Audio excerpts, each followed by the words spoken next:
भारत की आर्यव्रत की संस्कृति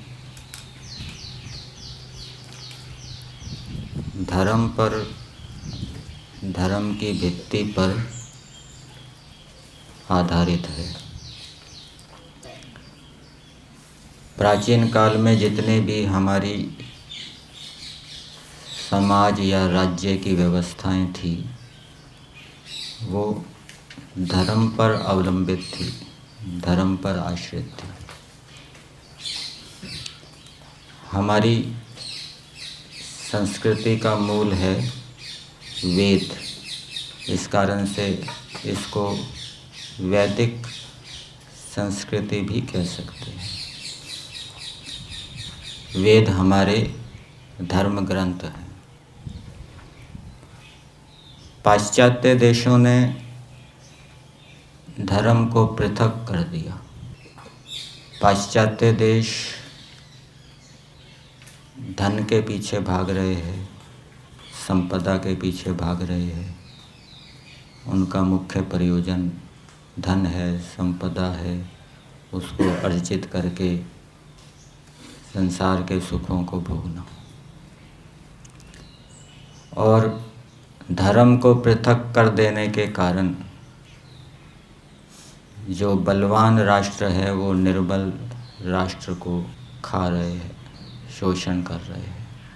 बलवान व्यक्ति निर्बल व्यक्ति का शोषण कर रहा है। स्वामी और सेवक के बीच में संघर्ष बना हुआ है और सांसारिक विषयों की जो तृष्णा है उसने विकराल रूप को धारण कर लिया है। सर्वत्र अशांति का साम्राज्य है। वैदिक संस्कृति को अपनाकर ही मनुष्य समाज के अंदर परस्पर प्रेम का भाव उत्पन्न हो सकता है। मानवता मनुष्यों के अंदर आ सकती है। ये जो ममत्व होता है, इस ममत्व से छूटना शेर के मुंह से निकलने के समान कहा गया है। विद्वान लोग ऐसे बताते हैं। ममत्व का जो बंधन होता है इतना मनुष्य को बांधे रखता है। और ममत्व स्थूल पदार्थों में भी होता है, सूक्ष्म पदार्थों में भी होता है।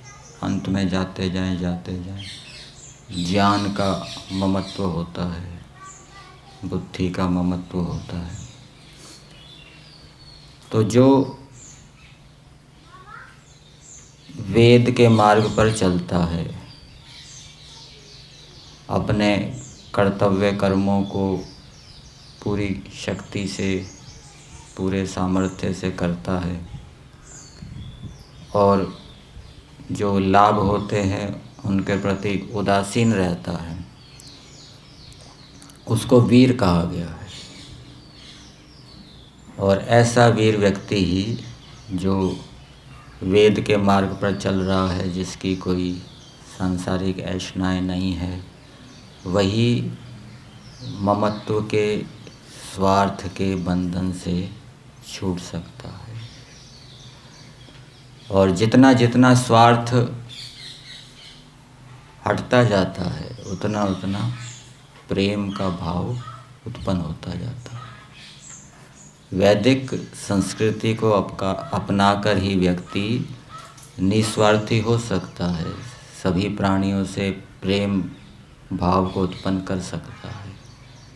पाश्चात्य संस्कृति को अपनाएंगे, धन के पीछे भागेंगे, सांसारिक ऐश्वर्य के पीछे भागेंगे, तो उससे तो ममत्व, स्वार्थ और अधिक बढ़ेगा और अधिक मनुष्य संसार के बंधनों में फंसेगा, जन्म मरण के चक्कर में फंसता रहेगा।